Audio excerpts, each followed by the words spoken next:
Okay, I know things have been getting pretty dark in recent times because for over a month now, I've pretty much completely abandoned TV shows that deserve the spotlight. And I suppose that some of you are probably wondering, how did it happen? Well, you know what? This is a question I myself have yet to find the answer to. But at this point in time, instead of dawdle on certain things, it might as well just be the point in time where I finally get the free time I need to focus more on this series. And so what we're going to do is we're going to get ourselves another TV show over and done with. And then I'll pretty much have other shows lined up as well. And so let's just go and talk about something else that I remember pretty well, something that's a bit more on the simple side, with plenty of info to talk about, yet still pertain a lot of relevance today. A somewhat obscured show that was originally done by Fox Kids and has been distributed in many ways, including Jetix. This show in particular is called Nascar Racers. This series, believe it or not, was actually a follow-up to a movie that I had never heard of before. NASCAR Racers, the movie. Well, you know what? That's something I might as well look into in the future. But for now, we're going to get to the show. This show itself has basically been around for a long time. Mostly in the form of rare reruns. And the very few moments that people were able to capture it and have it up on YouTube, up until the Fox network took it down. It's safe to say this has left a lasting impression on me for its series of action and somewhat dramatic events. This is one of those shows that is considered dark and edgy. And these were actually things that really caught my eye and ear back in the day. And well, that's basically where we're going today.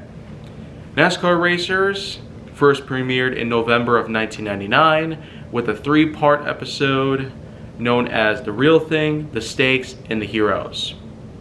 Those are just the names of the parts. It's not necessarily a 3-parter where it's just a single title like most multi-part episodes in most shows.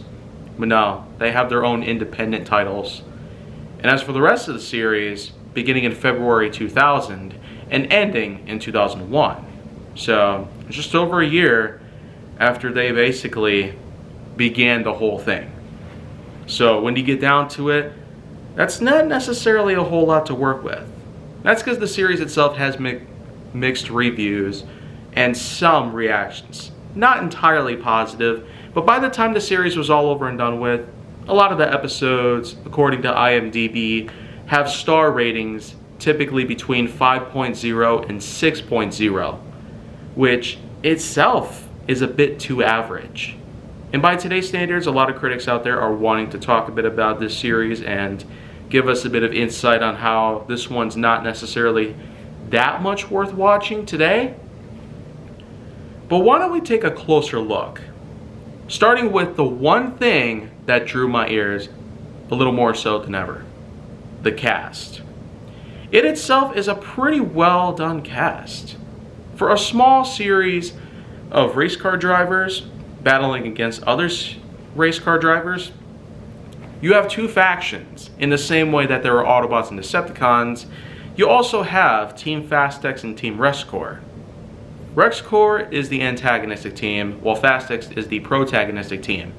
One is vying to have dominance over NASCAR itself and take the big title and trophy home with them.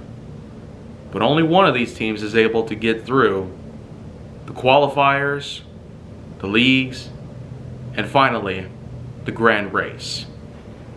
And in this instance, we have ourselves a bit of a futuristic setting where this whole series gives us a nice big world to work with. While not necessarily fully enticing, it does in fact explore various parts of the world in many ways. We not only get an actual NASCAR track that was made specifically for the show, including a giant loop, as well as a stunt sphere. That's right, a giant sphere that's on the track itself, and meant for the purpose of stunts. But we also get ourselves races that take place in other areas, like the jungle, the ocean, the desert, and even the Arctic, where one episode in particular is all about one of the drivers in particular. Pretty much the main protagonist of the show, and his name is Mark Charger McCutcheon. And here he's voiced by Ian James Corlett, whom I could name in many possible ways the kind of lasting impression he left on us when we were kids. I could talk about how he was Mega Man in the animated series that was based off the popular game series. I could talk about Cheetor from Transformers Beast Wars. And I could probably also talk a few things about other shows here and there that he was featured in. But with NASCAR Racers being one of the first that I got to know about him in, this was really quite a find. Considering that the late 90s and early 2000s was a bit of a distinct period where Canadian voice acting would become a little more popular by this point. And don't get me wrong, voice acting in America itself did seem fine. But Canadian voice acting, not just with Ian James Corlett, but also with other actors like Kathleen Barr, Reno Romano, Roger Cross, Richard Newman, Gary Chalk, David Kay, and Scotty McNeil, and a tons of other voices. This was the particular generation of voice acting that began to caught on almost like wildfire. And while today it seems almost like a fad, maybe a half fad, considering that some people still do talk about these shows that are not necessarily as well received nowadays as they would have been back then. That's because some people just aren't as interested in shows like this anymore. Which is pretty sad. A lot of us seekers really find a lot of treasures within. But apart from the main protagonist, Mark Charger McCutcheon, you also have his other fellow drivers. Megan Spitfire Fassler, voiced by Kathleen Barr, Roger Cross, who voices Steve Flyer Sharp, who was a former jet fighter pilot for the American Air Force, and Carlos Stunts Ray, voiced by Reno Romano, who was a professional stuntsman, while also buying some time to race with Fastex. As for the opposing team, RexCorp, you have Mr. Rexton himself. Whereas with Fastex you have Mr. Fassler. And then you have the assistants, Doc and Specs. So that pretty much just covers what the high ends of the team are like, the mechanics and the leaders. But it gets more interesting when you dive into RexCorp's members. You have Hondo Hines, otherwise known as Spectre. You have Junker Spitz. And then you have Zarina, the female driver, much like Spitfire. And finally, there is McCutcheon's arch nemesis, / rival, if you will, the Collector. And so that pretty much is just what it is. They all have their own distinct cars with their own distinct liveries and their own distinct numbers. But the one thing I feel like that they've slacked on here was that it's basically just a 3-digit number for each car, but they didn't necessarily put that much thought into it. It just goes from 101 to 808. That's pretty much it. The only real exception is Charger, and his car is number 204. I can't really understand why it wasn't 202, because I guess that would have made a little too much sense. So it's almost like they only did a fraction of trying to put as much thought into the numbering based on each car. That's one minor complaint I might have with this show, is that there's not necessarily a whole lot of thought into it. Otherwise, each of these cars looks great for what they are. Supposed NASCAR stock car racers that just go around the track at pretty high speeds. But I suppose that with this in mind, now that I've gotten through the cast, it's about time we talk about the plot itself. We start off with the first episode of the show, The Real Thing. It starts off in a simulated world where the Fastex drivers are all going at each other to see what their best lap times are so they can train and prepare for the next race. Unfortunately, Lyle Owens and Mark McCutcheon, Charger and the Collector, so to speak, they end up getting into a bit of a brawl, not just in the simulator, but also with a bit of a physical attack towards each other.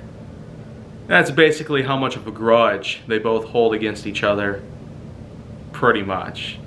It's kind of sad, but it all comes down to the point where Jack Fassler is forced to fire the Collector, mostly because of the name. Why he has it? Because he simply says he collects parts of cars that he tears apart with his own racer. That's brutal. So, of course Fassler is going to fire him for that. Why would you want a dirty driver destroying cars and then picking up whatever parts he can get from the wrecks? And, speaking of wrecks, that's short for Rex Corps. It's exactly where the Collector was heading, pretty much. Meanwhile, back in Fast X, Fassler notices the scores of another driver, someone who unfortunately could not be identified. He aims to find this next driver and have this driver, mysterious person, become the next Fast X member. Since they, after all, needed a team of 4, and there was only 3 of them left. Charger, Flyer, and Stunts. Each of them have their own unique abilities, their own personality, and their own backstory. Of course, we know Mark Charger McCutcheon. He himself is a high-valued racer and is basically the third in his own family heritage to be popular on the basis of race car driving. Then you have Flyer, whom, as stated before, was a former American Air Force pilot, operating jet flyers for a while. And then you have Stunts, whom has done well in motocross, having some pretty wicked stunts pulled together. But then, of course, there's this mysterious driver whom by the end of the episode turns out to be Megan Spitfire Fassler, Jack's own daughter. And then, throughout the whole rest of the series, the theme of having all 4 of these racers come together as one, a team of 4, going at it against Rex Corps with everything they got, it would continue all the way to the very end, with the last and final episode, the 26th episode itself. But then basically, the whole series itself is just full of incredible stuff. Now, I haven't necessarily gotten too much into the series itself, but there are a bunch of moments within the series that are worth noting as I talk about the episodes. So, there is episode 1, The Real Thing, which goes from a simulator to the revealing of a mysterious driver within Team Fast X's race lap times.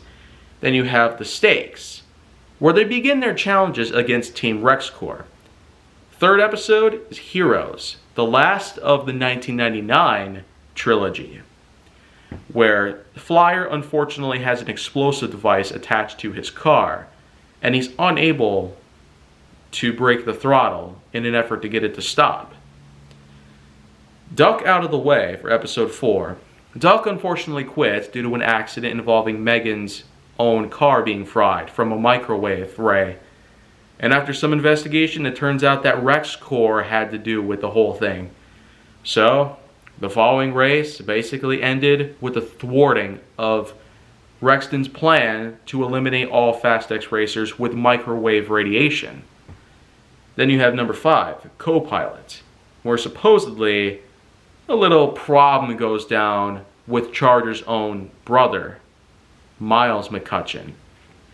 And you have episode 6, which is just simply titled The Mission. Episode 7, Always. 8, Boy vs. Machine. 9, Pulp Faction. 10, Daredevil. 11, Flag Bearer, where spies basically try to steal a missile guidance system chip. 12, Every Man for Itself, which unfortunately allows for a brand new racer for Team Rex Corps to come in and beat the crap out of Fast X. Finally, All or Nothing for number 13, the last episode of the 2000 season. This is where this new driver, whom is simply titled Steel, turns out to be a Terminator. Yeah, a straight up ripoff of Terminator by the very end of the episode. Then this is where we approach the second season, which began in October of 2000. A mere 5 months later, with Second Chance, where another season of NASCAR is set to begin and the racers all come together and talk about their plans about what they're going to do next, complete with their own new racers. Number 2, Toxic. This is where we get to see a major turning point in Lyle Owens the Collector. Man, and I mean it major. It's unbelievable. The third episode for this season is Payday. 4 is Red Flag. 5 is Chain Reaction. 6 is Rumble. 7 is Crash Course. 8, El Dorado. 9, The Wild Blue. 10, Runaway. 11, Duck Unlimited. 12, Hostage. And the very last episode is Last Chance. So I guess with that in mind, that's all 26 of the episodes that are there. Plus the movie, which came before then.